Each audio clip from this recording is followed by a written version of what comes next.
Welcome to Dig on America, where we speak truth to power. Every week, we give you the dig on how American history, policies, and media created the social and political issues we face today. DOA is independent media supported by listeners, but they'll tell you we're just fake news, deep state propaganda, funded by George Soros, the Clinton Foundation, BLM Marxists, and Mark Hamill.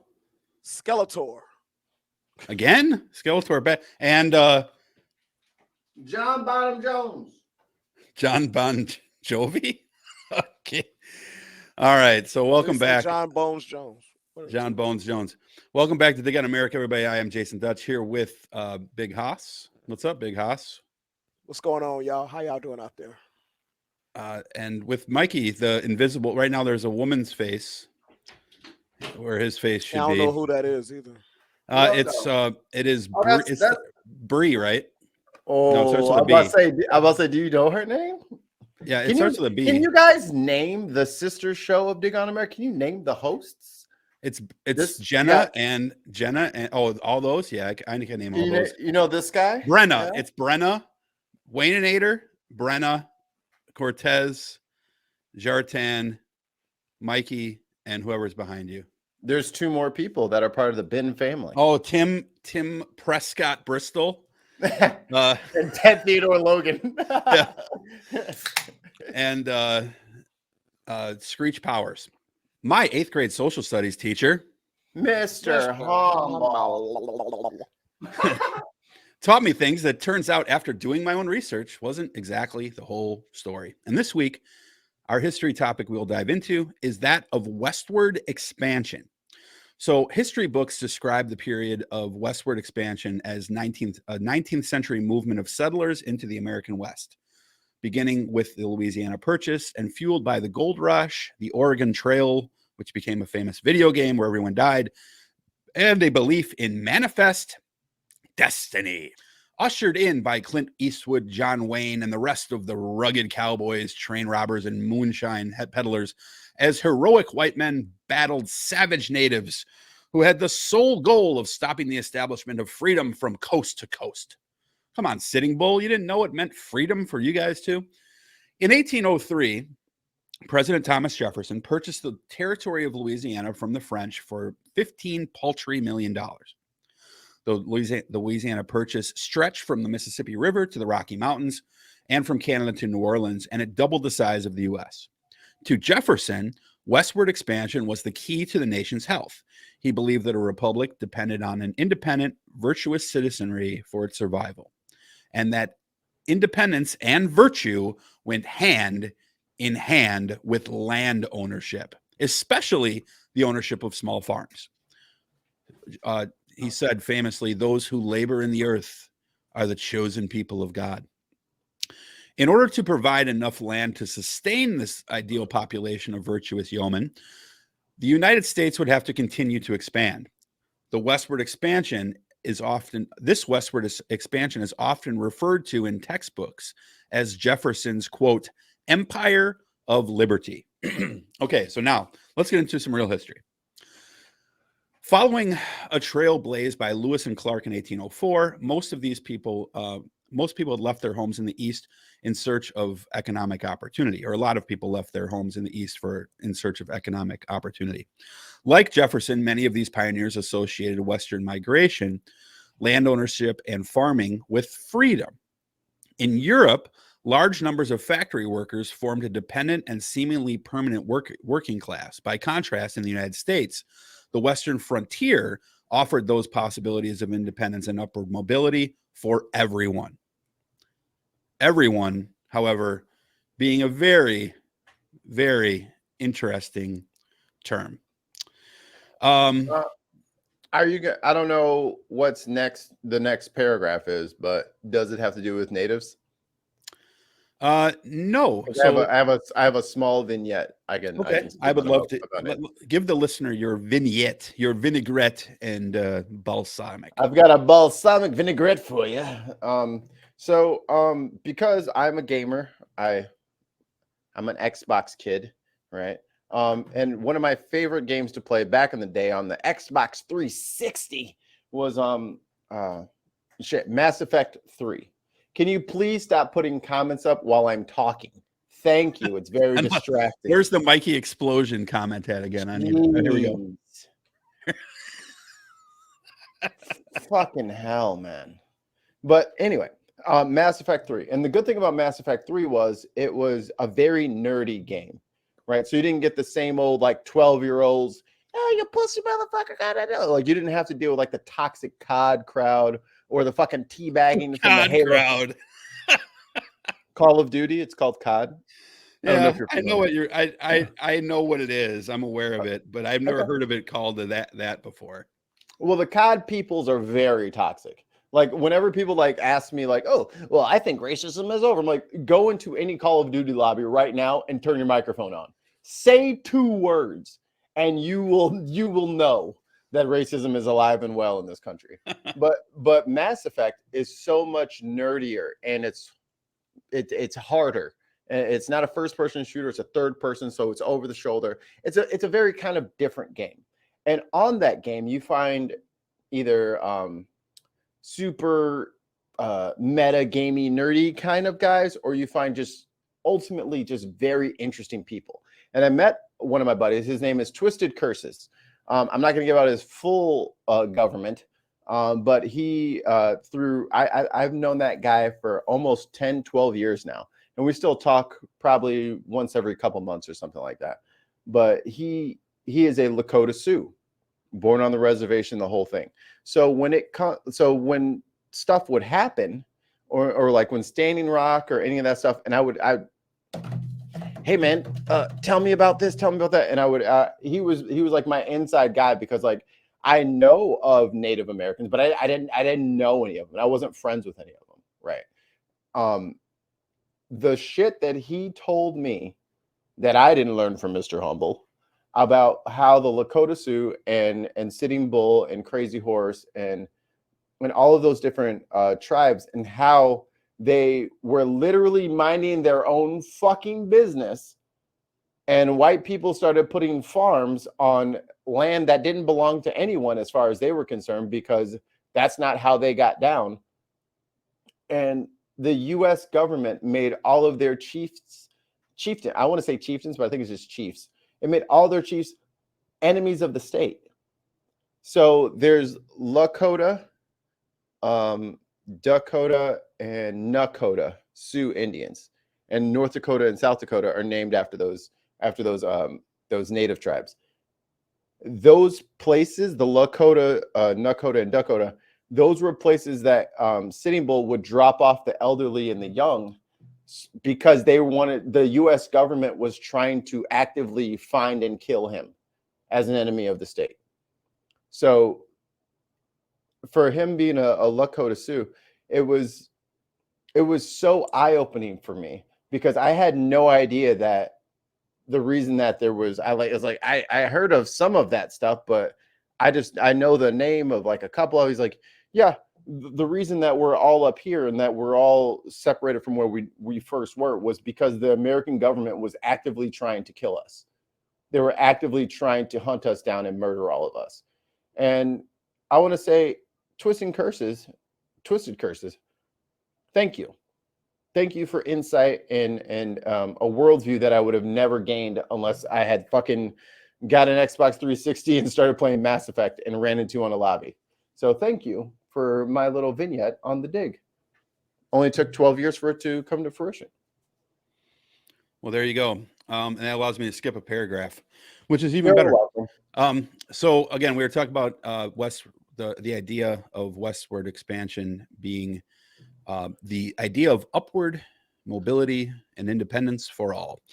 All of, again, is an interesting term, and that's what we'll get into. So the question of whether or not slavery would be allowed in the new Western states really cast a shadow over every single conversation about the new frontier. In 1820, the Missouri Compromise attempted to resolve this question. It had admitted Missouri to the Union as a slave state and Maine as a free state, preserving the fragile balance in Congress. because whatever stupid ass reason they had to have one slave state and one free state. More important, it had stipulated that in the future slavery would be prohibited north of the boundary of Missouri, which is the 3630 parallel, and in the rest of the Louisiana Purchase. However, the Missouri Compromise did not apply to new territories that were not part of the Louisiana Purchase. And so the issue of slavery continued to fester as the nation expanded. The Southern economy grew, increasingly dependent on cotton and the system of forced labor that sustained that cotton. Meanwhile, more and more Northerners came to believe that the expansion of slavery infringed upon their own liberty. Although the pro-slavery majority in Congress didn't share that belief, average white citizens did not necessarily object to slavery itself, but they resented the way that its expansion interfered with their own economic opportunity. So just to be clear, none of these people were like not racist. The next key point here is the Monroe Doctrine. By the 1820s, many Latin American countries had won their independence from Spain or Portugal, with the U.S. government recognizing new republics of Argentina, Chile, Peru, Colombia, and Mexico, some of which have paved the way for many a humidor segment here at DOA. Yet the United States worried that the powers of continental Europe would make future attempts to restore colonial regimes in the continent. Russia also had some inspired concerns of imperialism, with Tsar Alexander claiming sovereignty over the Pacific Northwest. Though Monroe had initially supported the idea of teaming up with Britain for a resolution against future colonization in Latin America, John Quincy Adams argued that joining forces with the British could limit future U.S. opportunities for expansion, and that Britain might be up to some, Wayne and his boys might be up to some craftiness and have more imperial ambitions of their own, Wayne wanting to take over the world. Again. Quincy Adams convinced Monroe to make a unilateral statement of U.S. policy and here as the sole protector of the Western Hemisphere. So according to Monroe's message, which Adams basically wrote, the old world and the new were fundamentally different. Now, these are key points I want you to key in on. The old world and the new world were fundamentally different and should be two different spheres of influence. There's a lot of hypocrisy here. The United States, for its part, would not interfere in the political affairs of Europe or with existing European colonies in the Western Hemisphere. The quote win is this: the American continents, by the free and independent condition which they have assumed and maintain, are henceforth not to be considered as subjects for colonization by any European power. Monroe continues, any attempt by a European power to exert its influence in the Western Hemisphere would, from then on, be seen by the United States as a threat to security. So basically, I'd like to get your guys' thoughts on that part, because I put a stop here. Don't fuck with us, we won't fuck with you for Europe, yet we fight proxy wars all over the fucking world and interfere with shit in Latin America. Do I smell any hypocrisy here? Let me get the banner. The stench of it is all over the place. But that's America being America when America won America. I love how we have that on cue now. You know, it's always been a double standard, whether it's within the country or geopolitically. What did Russia do? Standard. Well, so we're always so pro Europe because of all these other white countries. But what did let's be honest for a second. What did Russia do to lose their whiteness? They tried to take over. They try to take over. You can't try to take over while I'm trying to take over. See, that's the thing. You're supposed to be taking over other places, not me. See, when Britain was coming down, America's coming up, and then Russia's like, we want some too. You know what I'm saying? Yeah. And so it just happened to be two powers trying to take over everything at the same time. You know what I mean? It's just funny how Russia almost never gets included until they move here, and then they're accepted, of course. But of course. Anyway, the next you never hear anybody say, "You're in America. Speak English, damn it!" When somebody's speaking an Eastern European dialect. You will never. That is a fucking fantastic point. They'll bitch about Mexican flags. They'll bitch about Black Lives Matter flags. Don't say nothing about that Polish flag, though. But the Irish flag. Don't say nothing about that Irish flag, though. Yeah, no, I think they might say something about the Russian flag, maybe because there's so much anti-Russia sentiment for the government right now. But No, you'll never see it. No. That's old. That's old commie shit. That's old Red Scare shit that they haven't fucking figured out. Definitely the USSR flag, but I don't even think that most Americans know what the fuck the new Russian flag looks like. They don't say anything about that. They don't even know what it looks like. But if that's the flag of Pennsylvania. If two people are in a store speaking Polish or German or Ukrainian, or anything like, you don't hear you never ever see a viral video where somebody's going off on somebody speaking Polish. Yeah, but someone's speaking Spanish or they use ain't. Mm-hmm. You know, I'm not finna go. I don't understand. I don't understand the damn ebonics. Yeah. So the next bullet point here, sorry, let's go, is the California Gold Rush. Okay. So the California Gold Rush was sparked by the discovery of gold nuggets in the Sacramento Valley in 1848 and was one of the most significant events in our history. In January of 1848, this is fucking astonishing stuff. In January of 1848, James William Marshall, a carpenter from New Jersey, had moved to California. Old Jim, next thing you know, old Jim's a millionaire, found flakes of gold in the American River at the base of his property near the Sierra Nevada mountains in California. So at the time, Marshall was working to build a water-powered sawmill owned by John Sutter, a German-born Swiss citizen and founder of a colony called New Switzerland, which will later become Sacramento. As Marshall recalled later of his historic discovery, "My heart thumped, for I was certain it was gold. You can call it a coincidence if you want, but days after Marshall's discovery at Sutter's Mill, the Treaty of Guadalupe Hidalgo was signed, ending the Mexican-American War and leaving California in the hands of the United States." A war, by the way, that started because Polk lied and said we committed that they killed people on our land, which was proven false. Anyway, another reason why they didn't like the Mexicans too much because they didn't give them runaway slaves back neither. Even Mikey's dog doesn't like it. They would fight. The Mexican people would fight to keep the escaped slaves in their country. So America didn't like that too much. If you were able to escape south into what was Mexico then, they would fight to keep you there. And it's funny that because Mexicans don't like black folks too much now. A lot of them don't. Well, that was because you guys caused so much trouble after they took you in. So anyway, of course, that's not true. But at the time, the population, so this is funny. So after the gold is discovered and then magically the Mexican-American War ends a couple days later. So now we own California. All right, got to get that gold. That's the oil of the old days. It's that black gold Texas tea. At the time, the population of the territory of California consisted of about 6,500 Californios, which is Spanish people or Mexican descendants who were living in California. 700 Americans. I thought you made that up. I was like, oh, that's shitty. No, it's Californios.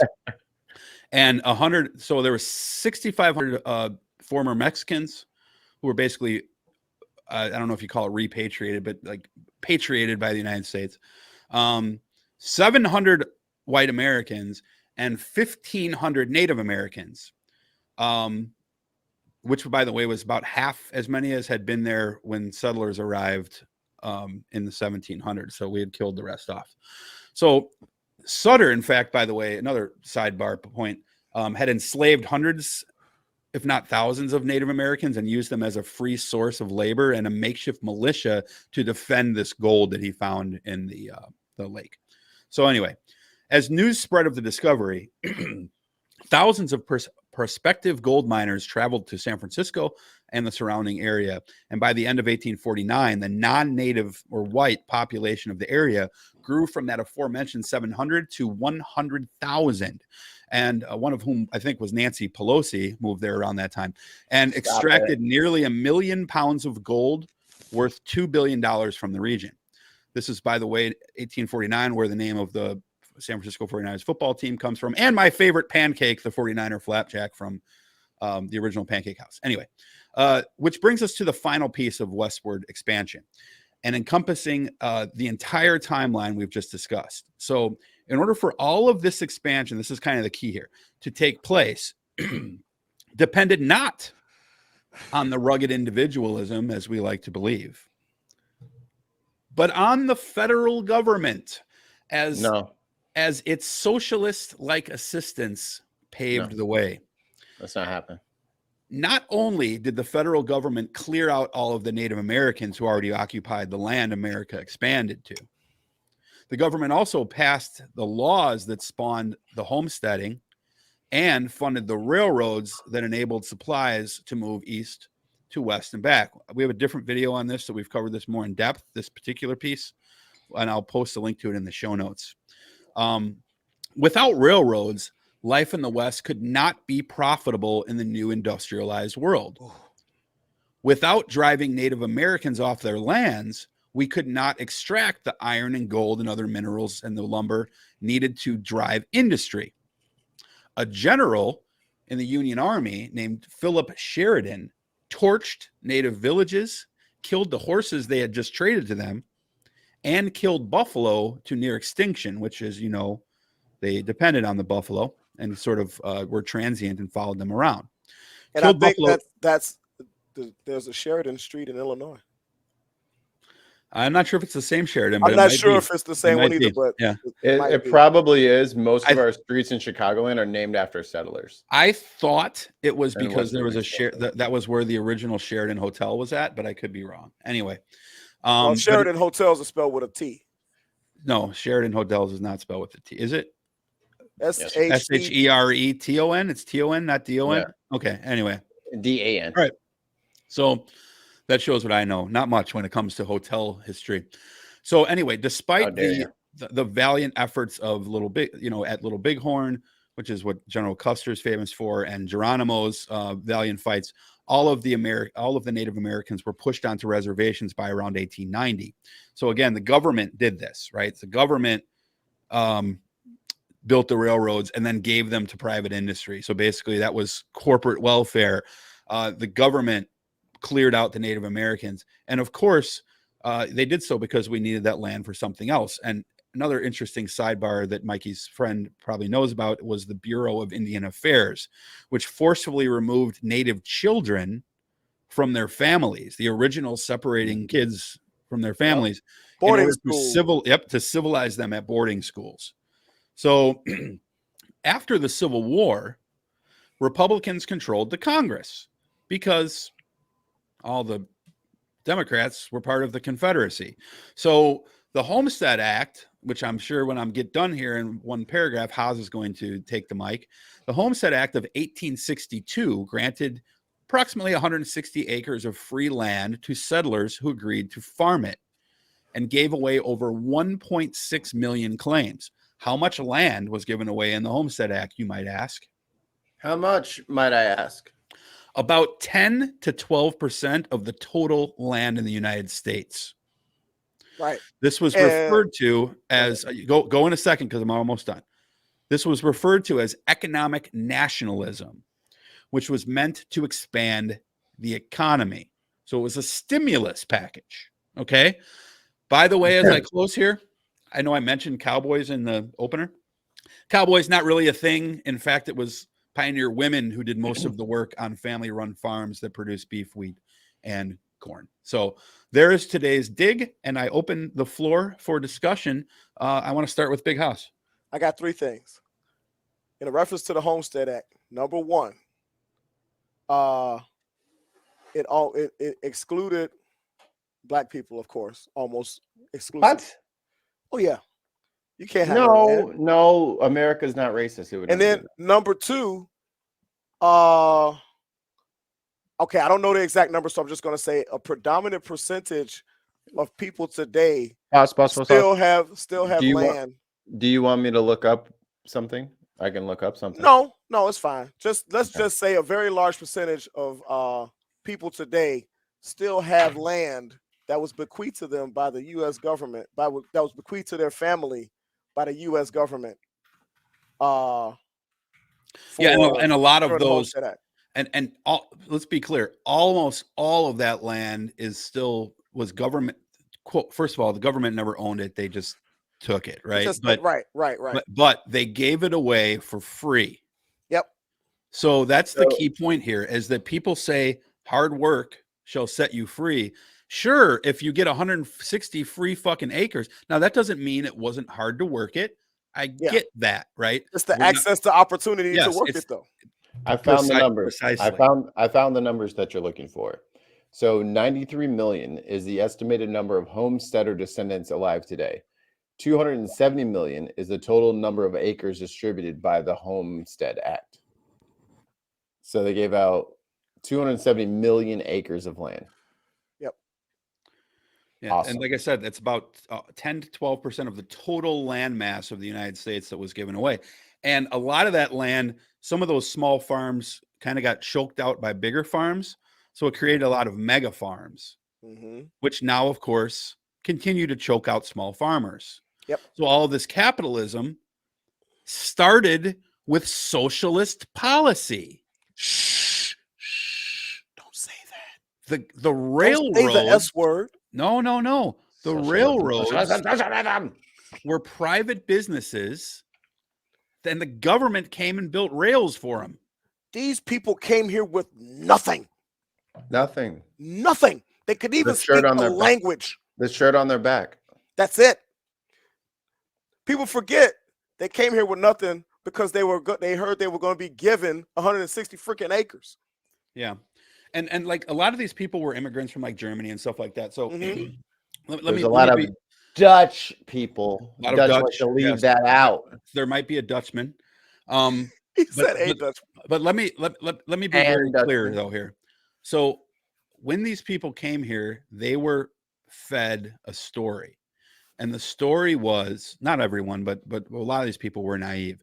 And they were fed a story that this was the United States land. It was rightfully the United States land. And that there were just savages out there who were trying to stop the progress of freedom. And that the army would protect you from them. So go out there and work. So they went out there. They did hard work. I'm not taking away from like the fact that the people worked the land and all that stuff. But their work. But what you have to be able to separate from the conversation is that what Haas said, if they didn't have the access to the opportunity, they wouldn't have been able to create the generational wealth that's been passed down. There were black people who got Homestead Act, but the part of the weird thing about the Homestead Act, though, was that in order to qualify for the Homestead Act, you could not have been a criminal. You could not have been a former Confederate. Okay, though some did get it, I've heard anyway, because they got it through proxy. But the other thing was you had to be recognized as a head of household. So that was similar to the Head Right Act too. Yeah. So talk about the Head Right Act was a Virginia thing. It was a separate thing, but it was a precursor to the Homestead Act. Right. Similar. So I'll let you go ahead and talk about how that head of household thing comes into play. Well, so if you didn't have a household if you were a slave, you know what I mean? You were property. You were former property. So this would have been your household pretty much.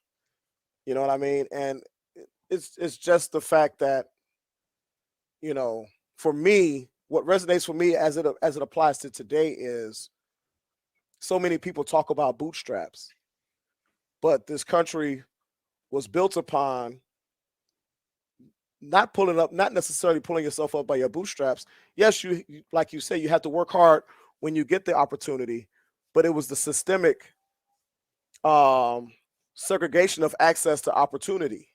So when you have property, you have access to creation of generational wealth, access to means to finance education, which also improves your chances of accumulating and creating generational wealth. So when you have been denied these opportunities and the Homestead Act and the Head Right Act and the GI Bill and all these other things that was systemically denied from most blacks, and Native American Indians in this country, or Native Americans, people want to forget that part of our history and the intergenerational ramifications when they want to talk about, working hard and the myth of meritocracy and things like that. There has never truly been a meritocracy in this country when you think about it. Because when you go back to the roots and the underpinnings of the creation of this country and the expansion of this country, it was in large part due to handouts. But now that the people have been handed, intergenerationally these handouts, now it's, well, you just have to work harder. You just have to work harder. So, but you had the head start, though. So I have a question. I would like for America, I know you're listening. I would like for America to acknowledge me specifically. Dutch had a safe in his house. I stole it. And I am now currently working very hard to steal Dutch's money out of his safe. And I don't think I'm getting enough praise for stealing someone's shit. I was wondering where that went. It's in my workshop in the garage. We got the TIG welder out there. It's From slow Sons of going. Anarchy. No, that would be the cheap way. But I got a stethoscope, and I'm waiting on the. You don't want to do it the fast way. He wants to hard work it. He wants to earn it. He wants to earn that theft. I'm doing the hard work, and I'm not being acknowledged. Just like these settlers, they had to plow fields that weren't theirs. They had to take care of animals that they stole. They had to eat animals that they had no business murdering. They had it hard, and so do I. It's hard work. I spend minutes a day breaking into this safe that doesn't belong to me. I should be acknowledged too. So you talked about how someone, you make one more quick point. Well, both of you make a quick point on this. So you use meritocracy. So one of the things that I've learned a lot in my studies of history is that there's a couple of there's a couple of different descriptive terms that are used as in lieu of merit, that meritocracy is used in lieu of, and they are two things: success, or level of success. So you have two people working equally hard at a farm, one's on more fertile soil, grows more stuff. That success equals the perception of meritocracy. And you can see this because there was a lot of some immigrants from places where people didn't like those people, and a few Chinese folks who were awarded land with the Homestead Act. Assimilation to the culture. Mm-hmm. So if someone came and they wanted to grow, say, whatever plant you would use to make chop suey, the noodles, I don't know what plant that is, but rice, whatever. Is chop suey rice? I don't think it is. I think it's a rice noodle. Okay. Maybe you're right. I think so.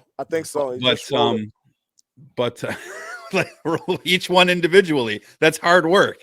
But so talk about the assimilation and the success being viewed as that merit, if that makes any sense. Did you mean chow mein? Because there are no noodles in chop suey.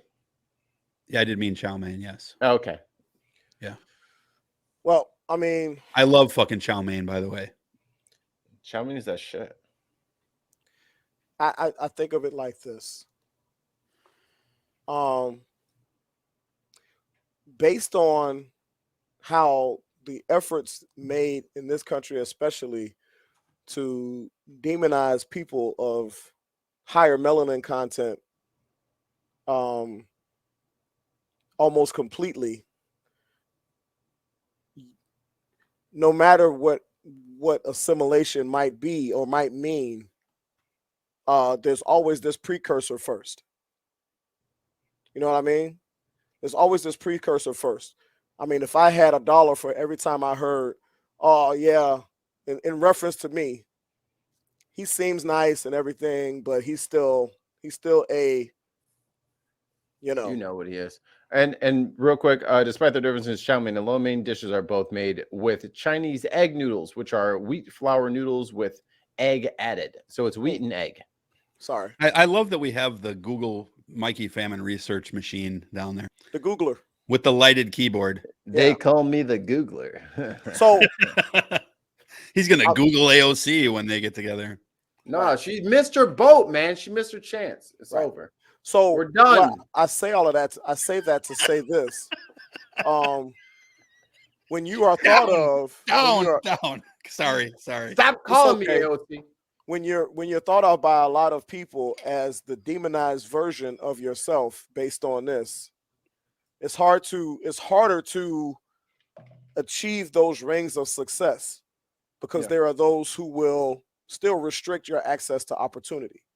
Because no matter how educated you are, no matter how well spoken you are, no matter how law abiding you might be, you still are stained in their eyes by this. So then opportunities hold on 1 second though. Hold on 1 second. Because what you're kind of going where I want you to go, but I know that I know you go here. So go where I'm asking you to go for this one item, please. Where would you like me to go? Is where it has to do with the willingness to assimilate to the culture around that person. So, for example, you have this one super Republican. I don't know if the guy's a good guy or bad guy or whatever, but Asian farmer who's like been a YouTuber or whatever, and like he sounds like Billy Ray Cyrus when he talks, right? So like it's that level of assimilate. Now I'm not saying you have to go quite that far, but like, isn't there a dynamic where a person of color, be it Hispanic, black, or white, or whatever, if they achieve a certain level of assimilation to what is looked at as American culture, there is a higher willingness to apply the merit card to that person. Yeah, well, that and the sliding scale of color. Yeah, I'm not saying it's not harder because we know that it's harder. Yeah. I'm just saying, what I'm saying is this: the closer you are to white, the easier it is to achieve that label of being hardworking and virtuous and things of that nature. And that plays out, because I could talk like this and everything, but I'm still what people would call a reasonably muscled, dark ass black dude. Yeah. So, but you listen to Sinatra and not Jay-Z, so right.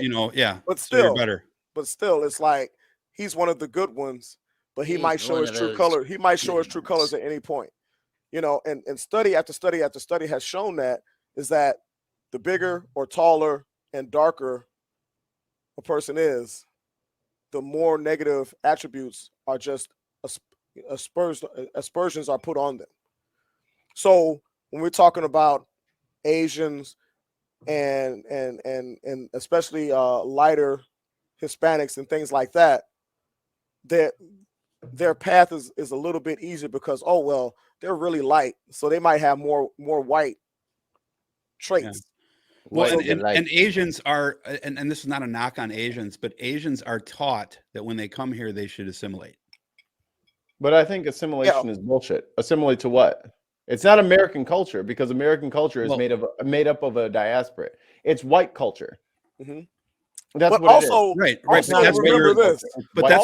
But that's what you're expected to assimilate to, because when you even see that today, when you look at corporate America, like you can just tell, like, and I don't care if someone wants to be more, more, modern American, or if they want to dress in a hijab, right? Like you'll have a woman, you'll see more frequently, I'm just using this example, an Arab woman who is very Americanized or very modern, so to use those terms, that is in a place of power within like corporate America, than you will a woman who chooses to still wear hijab. Yep, 100%. 100%, and that doesn't mean one's smarter than the other. No, it's all about, like you say, the willingness to be American. But then those people are paraded around as they're held up as Yeah, and that's the part I want you guys to kind of talk about But that's what, like, assimilation is bullshit to me, because assimilation is essentially just government-sponsored tokenism, and that's bullshit. Because as soon as Cinco de Mayo rolls around, everybody wants tacos and tequila. As soon as fucking Tucker Carlson said tacos are American now. Yeah, fuck him and his fucking green M&Ms. Fuck Tuck. Yeah, hashtag fuck Tuck. Let's get that rolling. But it's the same thing, like when it's Chinese New Year, so they order takeout, or it's this and they do that. Like, American culture and American society is all about stealing from other people and not giving them credit, because if they try to be themselves all the time, fuck them. But if I like something that they do, well, that's mine now.